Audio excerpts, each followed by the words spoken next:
Hello students, मैं Mukta Dwivedi SPC government college Ajmer से associate professor political science बोल रही हूँ।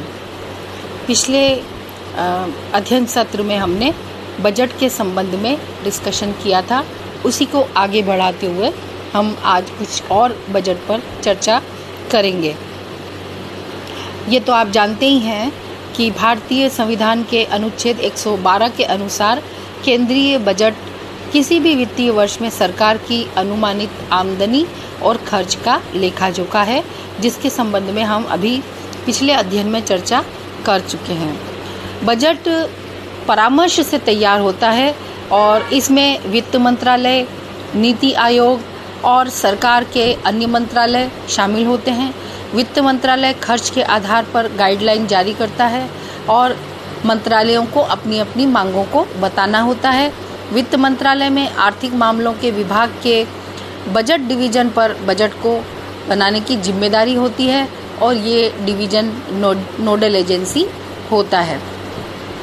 बजट डिवीज़न सभी केंद्रीय मंत्रालयों, राज्यों, केंद्र शासित प्रदेशों, स्वायत्त निकायों यानी ऑटोनोमस बॉडीज़, डिपार्टमेंट्स यानी विभाग और रक्षा बलों को सर्कुलर जारी करता है। इनसे अगले वर्ष के अनुमानों को बनाने के लिए कहा जाता है। मंत्रालयों और विभागों की मांगें आने के बाद में केंद्रीय मंत्रालयों और वित्त मंत्रालय के व्यय विभाग के बीच में बहुत इस संबंध में गहन चर्चा की जाती है और आर्थिक मामलों का विभाग और राजस्व विभाग, किसान, कारोबारी, FII, अर्थशास्त्री, सिविल सोसाइटी जैसे जो हितधारक हैं सार्वजनिक जीवन के, आर्थिक जीवन के, उनके साथ में बैठक होती है। इस दौरान इन सब के विचार लिए जाते हैं। बजट पूर्व जो बैठक होती है, इनका एक लंबा दौर चलता है और ये दौर ख़त्म होने के बाद टैक्स प्रस्तावों पर भी अंतिम फैसला वित्त मंत्री के साथ लिया जाता है और बजट को अंतिम रूप देने से पहले प्रधानमंत्री के साथ में भी चर्चा की जाती है। बजट पेश करने की जो तारीख है वो सरकार लोकसभा के स्पीकर यानी लोकसभा अध्यक्ष की सहमति से डिसाइड करती है। इसके बाद लोकसभा सचिवालय के जो महासचिव होते हैं वो राष्ट्रपति की मंजूरी लेते हैं। वित्त मंत्री इसके पश्चात लोकसभा में बजट पेश करते हैं और उस बजट में प्रमुख अनुमानों का और प्रस्तावों का ऐलान किया जाता है। बजट को पेश करने से ठीक पहले समरी फॉर द कैबिनेट के जरिए बजट के प्रस्तावों पर कैबिनेट को संक्षेप में बताया जाता है। वित्त मंत्री के भाषण के बाद सदन के पटल पर बजट को प्रस्तुत किया जाता है। वैसे कोई भी राजनीतिक दल जो केंद्र में सरकार बनाता है, उसकी कुछ सामाजिक, आर्थिक, राजनीतिक और अन्य जिम्मेदारियां होती हैं। भारत जैसे विविधता देश वाले राष्ट्र में संसाधनों को लोगों के बीच में बहुत ही समझदारी से बंटवारा करना पड़ता है और ये एक सरकार की बहुत ही अहम जिम्मेदारी मानी जाती है और इसलिए एक सरकार को इसमें कई बातों का ध्यान रखना पड़ता है। जैसे समाज में आर्थिक रूप से पिछड़े वर्गों का उत्थान करना है, कृषि, वित्तीय समावेशन कैसे करना है, हमारे देश की सामरिक क्षमता को कैसे बढ़ाना है, सैनिक क्षमता को कैसे बढ़ाना है, शिक्षा सुविधाएं कैसे मुहैया करवाई जाएंगी, उनके लिए कितना प्रावधान रखना है, इस सब पर विशेष रूप से भारत में जोर दिया जाता है।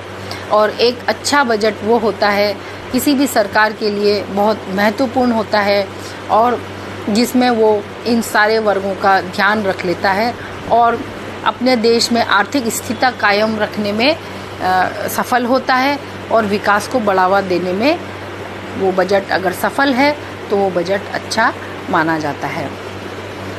एक अच्छा बजट वो भी माना जाता है जो संसाधन जो हैं राष्ट्र के पास में उसका उचित आवंटन सभी वर्गों को होना चाहिए।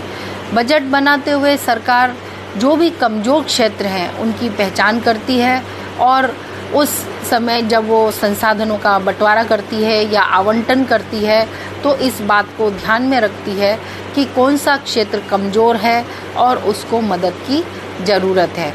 और बजट बनाने में ये बुनियादी बात है जिसको ध्यान में हर सरकार रखती है और उसे रखना चाहिए।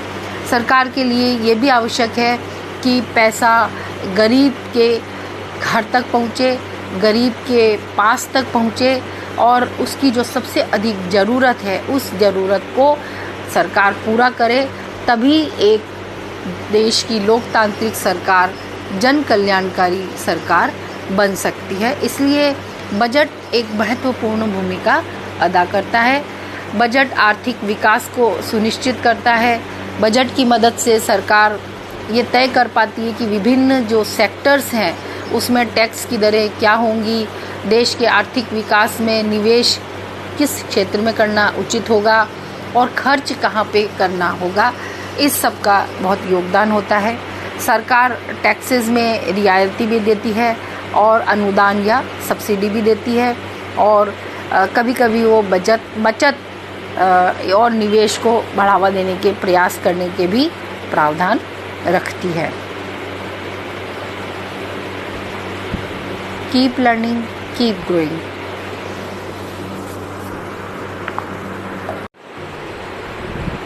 भारत में वित्त पर संसदीय नियंत्रण पाया जाता है। इसका कारण ये है कि हमारी जो सरकार है वो संसदीय प्रणाली पर आधारित है और संसदीय प्रणाली भारत की वेस्टमिंस्टर मॉडल यानी कि ब्रिटेन के संसदीय मॉडल पर आधारित है। संसदीय मॉडल के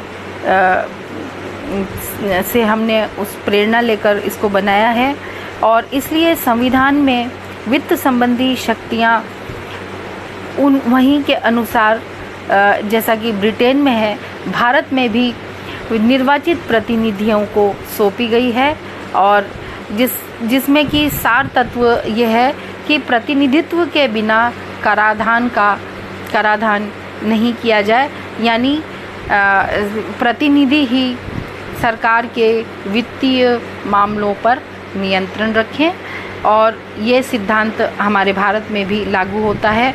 विधानमंडल की स्वीकृति के बाद ही, यानी पार्लियामेंट की स्वीकृति के बाद ही बजट तैयार करना केंद्र सरकार और राज्य सरकारें दोनों ये काम करती हैं और संवैधानिक उनका दायित्व है कि वो बजट तैयार करें अनुमति प्राप्त करने के पश्चात और फिर वो जो भी कराधान करना चाहती हैं जनता पर, उस पर विधायी विशेषाधिकार हो, व्यय पर विधायी नियंत्रण हो और वित्तीय मामलों पर कार्यपालिका द्वारा पहल कार्यपालिका द्वारा पहल की जाए और नियंत्रण संसदीय हो। ये इस प्रणाली के कुछ महत्वपूर्ण सिद्धांत हैं। कहने का तात्पर्य यह है कि संसदीय शासन व्यवस्था में कार्यपालिका बजट का प्रस्तुतिकरण संसद में करती है, संसद उसको पारित करती है और संसद की स्वीकृति के बगैर कोई भी कार्यपालिका, कोई भी सरकार एक भी पैसा बिना अनुमति के खर्च नहीं कर सकती है और यही प्रतिनिधित्व के बिना कराधान नहीं का सिद्धांत कहलाता है। भारत के संविधान में ये उपबंध है कि कोई भी जो कर लगाया जाएगा वो कर विधि के प्राधिकार के अनुसार ही लगाया जाएगा। अनुच्छेद 265 में ये व्यवस्था है कि कोई कर विधि के प्राधिकार से ही अधिरोपित किया जाएगा या संग्रहित किया जाएगा, या तो जनता पे लगाया जाएगा या जनता से लिया जाएगा। और ये विधायिका का प्राधिकार है और इस प्राधिकार के बिना, इस प्राधिकार के द्वारा इस प्राधिकार का उपयोग संसद करती है, लोकसभा करती है और इसके बिना कोई भी व्यय सरकार के द्वारा नहीं किया जा सकता है। और राष्ट्रपति प्रत्येक वित्तीय वर्ष में इस संबंध में वार्षिक वित्तीय विवरण संसद के सम्मुख रखता है, जैसा कि अनुच्छेद 112 में। और हमारे संविधान के ये उपबंध सरकार को संसद के प्रति जवाबदेह बनाते हैं। संसद की दोनों जो सभाएं हैं, राज्यसभा और लोकसभा, इनके समक्ष वार्षिक वित्तीय जो विवरण है वो हम बता चुके हैं कि केंद्र सरकार का बजट कहलाता है। और इसमें एक सरकार का सारा, इसमें सरकार की जो भी इच्छा होती है वो सारी इच्छा इसमें वर्णित होती है। अनुदान मांगे। बजट में जो भी सम्मिलित व्यय है उसके अनुमान को लोकसभा के द्वारा अनुदानों की मांगों के रूप में मतदान के जरिए स्वीकृत होना चाहिए। इन मांगों को मंत्रालयवार क्रमबद्ध किया जाता है और प्रत्येक प्रमुख सेवा के लिए अलग अलग मांग प्रस्तुत की जाती है और प्रत्येक मांग में पहले कुछ अनुदान का विवरण होता है और इस विवरण के पश्चात अनुमान को मदों में विभाजित करने संबंधी विवरण होता है। राष्ट्रपति द्वारा निर्धारित तिथि पर संसद में बजट प्रस्तुत किया जाता है, वित्त मंत्री का भाषण होता है और इसके पश्चात में भाषण भी 2 भागों में होता है, जिसमें सामान्य नीतियों के बारे में चर्चा होती है और बाद में जो सरकार कराधान लगाना चाहती है उसके संबंध में वित्त मंत्री अपनी सरकार के विचार प्रस्तुत करता है। और सामान्य बजट जो कि वित्त मंत्री के द्वारा प्रस्तुत किया जाता है और इस बजट को तत्काल ही इस पर मतदान नहीं होता है, बल्कि इसके लिए समय रखा जाता है और इस समय इसलिए होता है ताकि लोकसभा के सदस्यों को बजट पर काफ़ी प्रमुख रूप से विचार करने का मौका मिल जाए। बजट पर चर्चा प्रस्तुत किए जाने के कुछ दिनों बाद इस तरह से चर्चा होती है और चूँकि भारत एक लोकतांत्रिक देश है, सरकार संसद को बजटीय प्रावधानों और कराधान के लिए विभिन्न प्रस्तावों पर चर्चा करने के लिए पूरा अवसर देने का सरकार चाहती है कि वो पूरा अवसर दे और ऐसा प्रावधान भी है। तो संसद नए वित्तीय वर्ष के प्रारंभ होने से पहले संपूर्ण बजट पे मतदान नहीं करा पाती है, इसलिए देश में प्रशासन को चलाने के लिए सरकार को पर्याप्त वित्त भी चाहिए और इसलिए लेखा अनुदान नाम से एक विशेष उपबंध किया गया है, जिसके अंतर्गत सरकार उतनी धनराशि संसद की स्वीकृति से प्राप्त करती है जितनी वर्ष में एक कुछ समय के लिए, जब तक बजट पारित नहीं हो जाता, विभिन्न मदों पर व्यय के लिए उसको राशि प्राप्त हो जाए। तो इसे लेखा अनुदान कहा जाता है।